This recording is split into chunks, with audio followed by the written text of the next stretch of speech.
Hey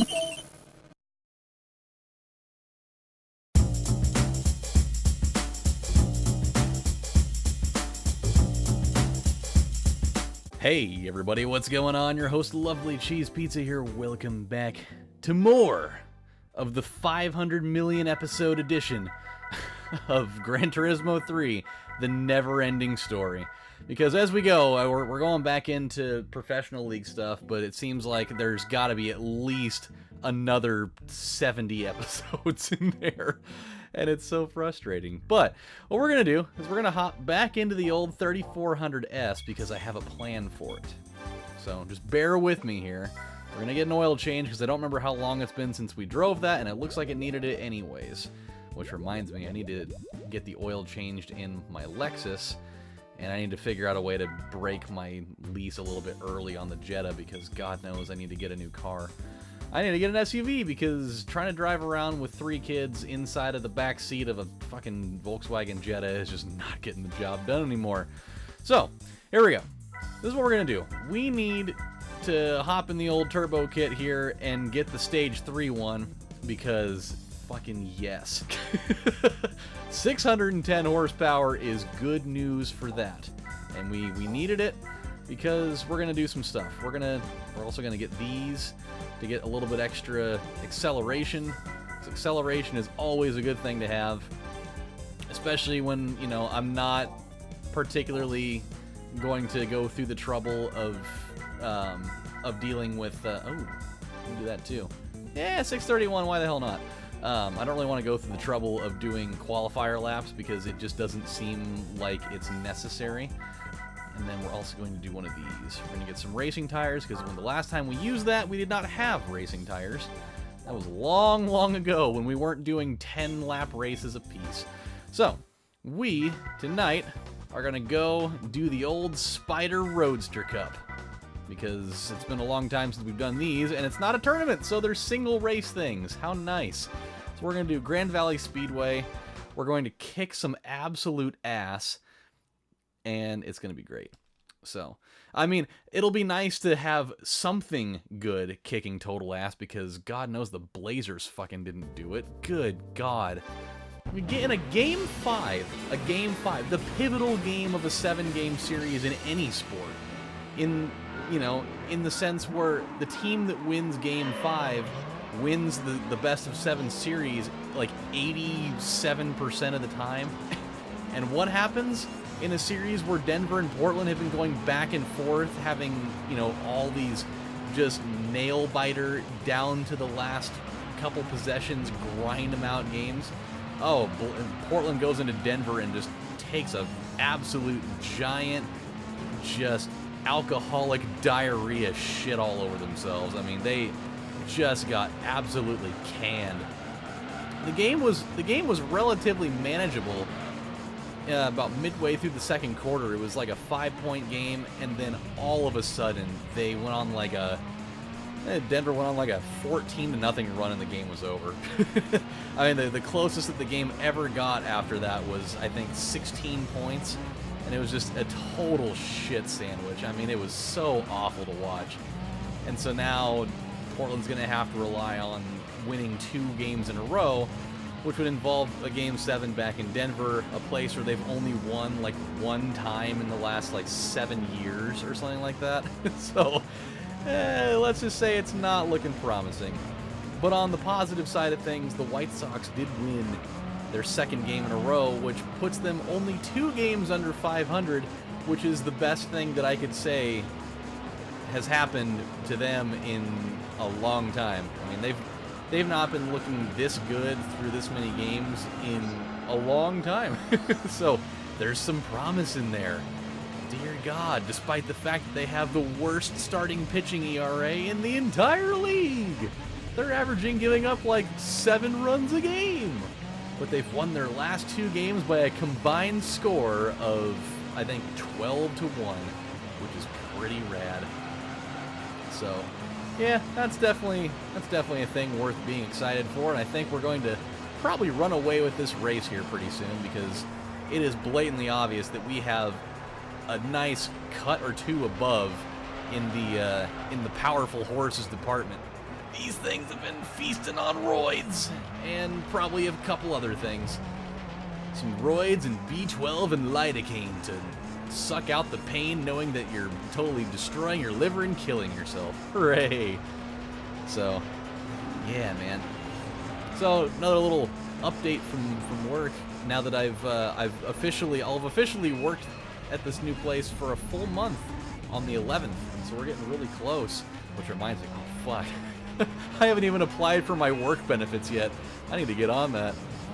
Kind of like this. It's a weird thing. I've never had to go through the process of like lobbying and applying for like work benefits through their job portal. I've never had to do that. It was just always like an implied thing through the store with my parents. And it's like, oh yeah, we've got that taken care of. But then after a while, we had to stop doing it because we couldn't afford it because times were tough. And so I definitely went without health insurance for a really long time. The good thing that I'm a pretty healthy individual. Otherwise, man, if I would have caught like a touch of malaria, I may as well have just thrown in the towel, taken the L, and laid in bed and waited to die. Because that would have been a pretty bad situation. But now I'll have pretty solid health coverage, provided that I can afford having X amount of money slashed out of my paycheck. It just depends on what I am willing to let them take out for said things. So we'll see. But dude, something crazy. I don't even know what was going on until this morning when I heard it on the radio. There was totally like an active shooter situation like in my neighborhood. Had no fucking clue. I guess there was some, and go figure. This is how it would start. By the way, this is actually as soon as I heard this was the reason why it started, I was like, that is one of the least surprising things I've ever heard. It's like a fucking Jerry Springer moment that never stopped. It was so apparently what happened was this girl that was in like her early 20s or something like that was hanging out with a couple of her friends at her house that were guys, and then out of the fucking blue, her crazy psycho ex-boyfriend showed up and was super not pleased with that because, he totally has a claim to stake in all of this. Oh my god, you dumped me and you're hanging out with these two bastards. And, it's just like, okay, well, but we're not dating anymore, so you can go shove your own face into your own ass because I can do whatever I want. And he didn't take too kindly to that, and so the dude leaves and totally comes back to the house, guns a-blazing. And it's like, holy shit, this accelerated from 0 to 100 real fast. And so the two guys, like, went in and chased him off, but he totally shot and killed one of them. And then it turned into, now, the cops are chasing after him. And so, but I think that he actually injured well, he killed one of them, and I think he injured the other two.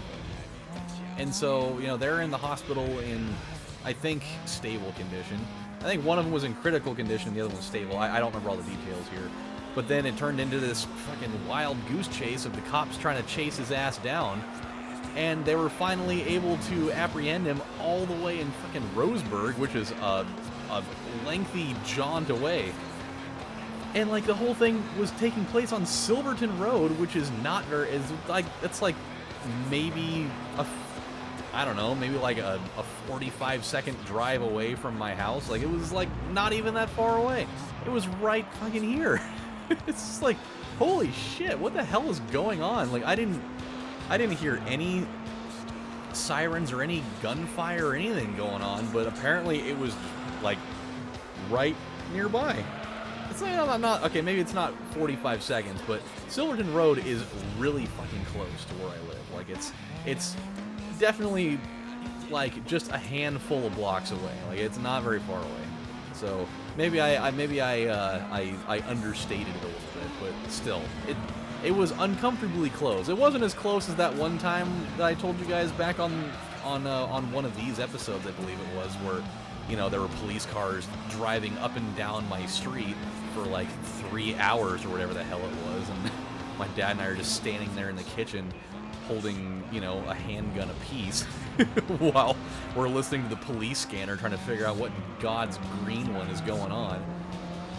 but still unnerving though. Like, it's so weird because like Salem is such a naturally quiet, it's like one of the most unassuming capital cities ever. Like it's so low key for a place that's supposed to be the capital of a state. And then even more so, like all the residential areas in Salem for the most part are like these really quiet, low key communities. And then like they're all like entirely separate of each other. Like you have like one little area, like there's like the Hayesville area, and then there's like the Kaiser area, and then there's, you know, and there's like all these little just separate little tiny areas identifiable, you know. And just like those individual areas are like there's never really anything big going on in any of them. And so whenever something like this happens, it's like, whoa, what the fuck? Like, this is crazy. And so, but it's, you know, you never feel like it's going to be the one that's in your neighborhood. And now, in the span of a few months, it's been twice. It's fucking crazy. So yeah, it's kind of a weird situation. But I had heard from different sources that there was like 10 or 12 people that had gotten shot, and there were a whole bunch of people that were injured. And like the hospital was on lockdown, which that was a real thing because they didn't want the shooter to come flying into the hospital and, you know, go ape shit on a bunch of innocent people in there. So they did totally have the hospital on lockdown, which is wild. But luckily, you know, nobody else was hurt. But fuck, man. And then I guess there was like a mass shooting in Mississippi or something like that, and there was a mass shooting in Colorado. I was like, what the fuck is going on? And now it's like, you know, roll out the ban all the guns segments again. It's like, you don't need to ban the guns, but you do need to totally not let crazy ass people have them. I mean, that's what it comes down to, because there's totally a lot of super responsible gun owners in this country, including myself. But then there's a lot of people that aren't, and so maybe we just need to chill a little bit, you know, not let them have them. But if it was, well, but, you know, but anybody could be. I'm not, you know what? No, I'm going to say fuck it on that guy. I'm not going into politics right now. I'm not going to fucking do it. The world is trying to get me to go there, and I'm you know, I'm taking my balls and I'm rising them in the air, and I'm going to say we're not doing that. I'm not on this program that people are probably using it to get away from the constant barrage of politics and assholery that's all over social media and everywhere else. I am not going to get sucked into talking about it.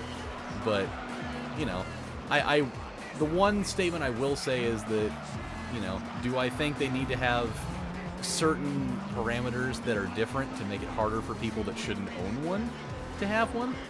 Yeah. But do I think that they need to go so far as just to ban them all because there are people that are ruining it for the rest of us? No. So that is my take. There we have it. You know, I think that, you know, the people that are shitty people are going to find ways to do horrible things, whether it's with guns or knives or minivans or Mack trucks or anything that has the capacity of hurting people. It doesn't matter what weapon they choose. They're going to do shitty things because they're shitty people. So that's what I say. And maybe the people that are responsible should have the ability to defend themselves from such a thing. Who knows? Who knows? What do I know? I'm just a guy that's a product specialist for BMW. I mean, I don't know shit about shit. And before that, I used to be just the guy that was running the register. Holy hegemony, you know? I don't even know what that word even means.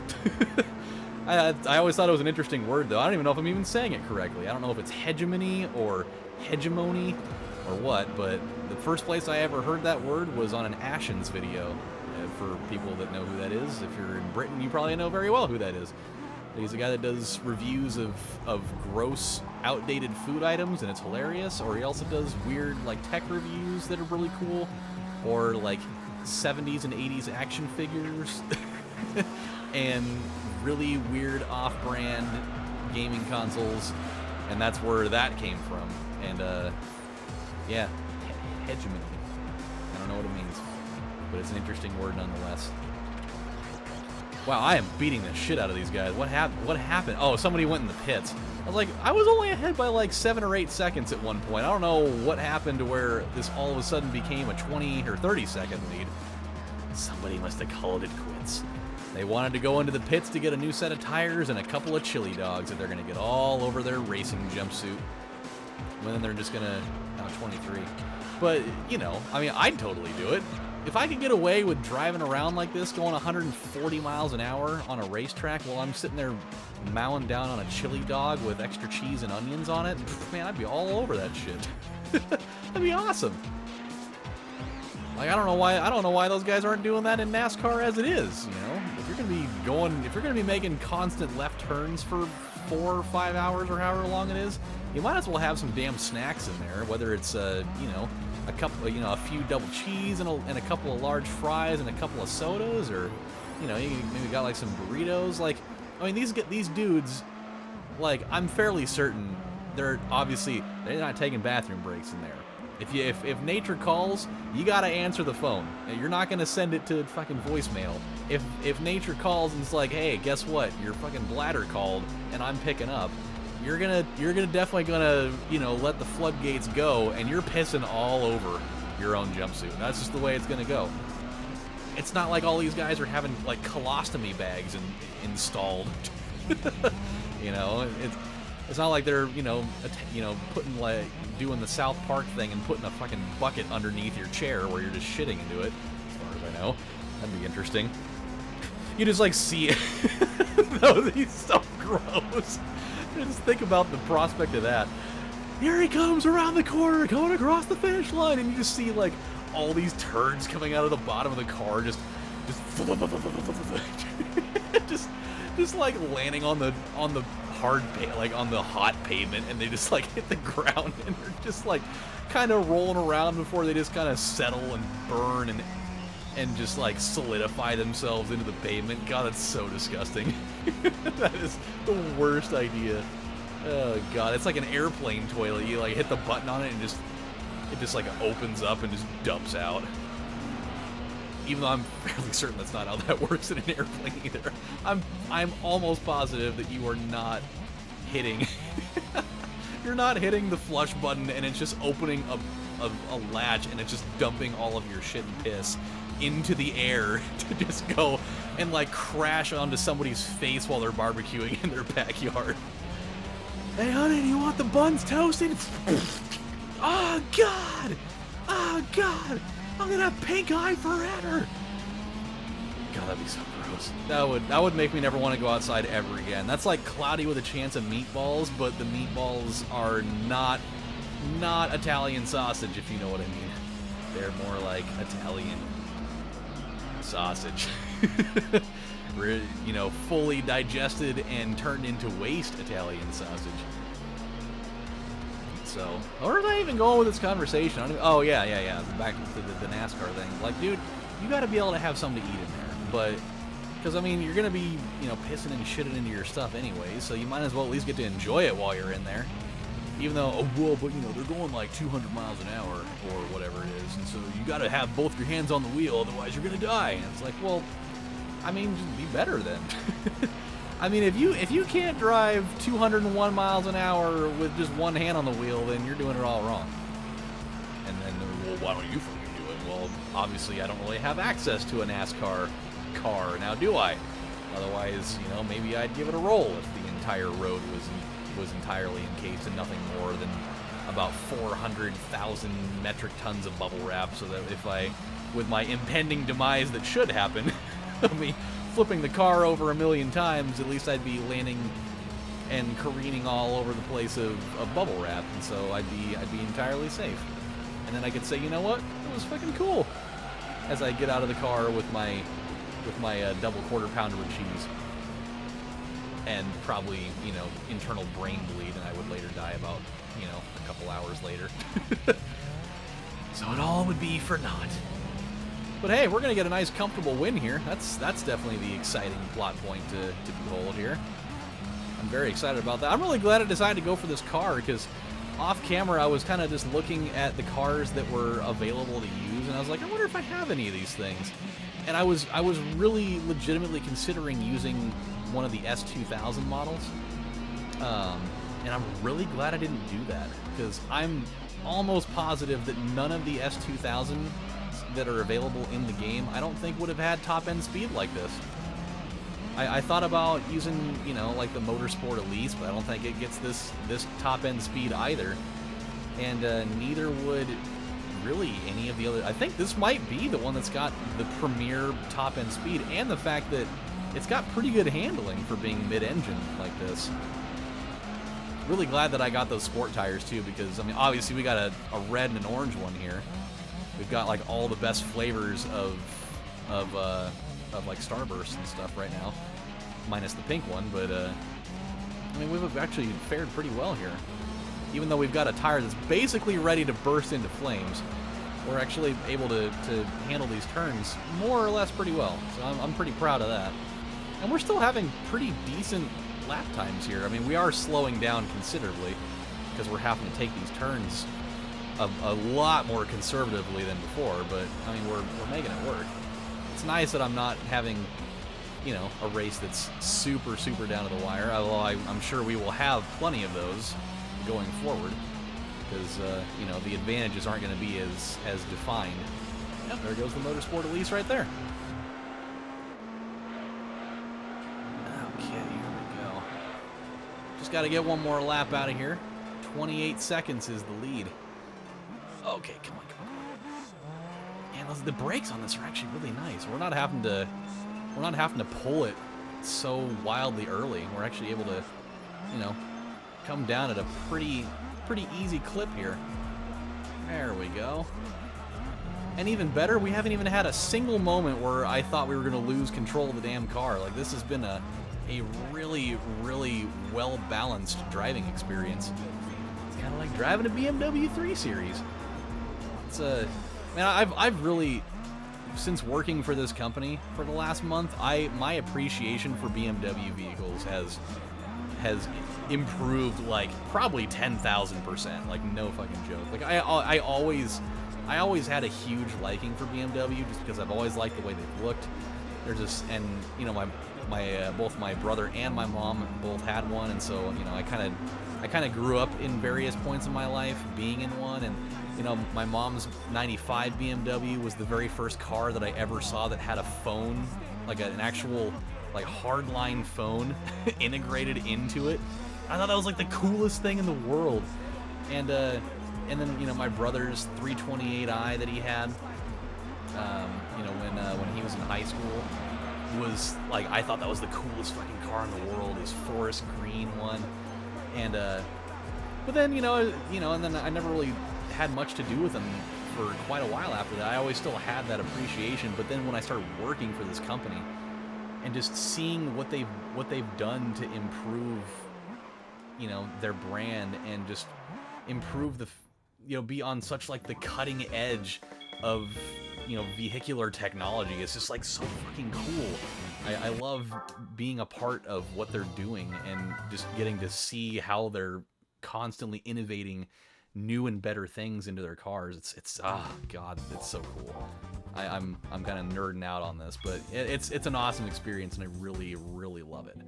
So, all right, God, I want to get that win ratio to 90% so bad. The fact that we've had 30 races that you know, that we haven't won is just crazy. And I'm trying to remember, like, where were 30 races that we didn't win? Like, I can think of a few, but I don't remember having 30 races that we didn't win. Like, who knows, whatever. So, let's save really quick here. When we come back next time, we're going to go hop in and do the other 2 races that we need to finish up so that we can have another cup out of the way and be one step closer to getting what it is that we want. So, with that said, my friends, this has been your host, LovelyCheesePizza, saying thank you guys for watching and come by and watching this episode and enjoying it with me. That was a nice, relaxing jaunt through Grand Valley Speedway. So next time we're going to do Trial Mountain, because I think that was the other one that was there. So we'll check that one out. We'll have more things to talk about, and we'll roll from there. But until then, my friends, this is your host saying, you guys take it easy, and I'll see you next time. Bye, everybody. Take care.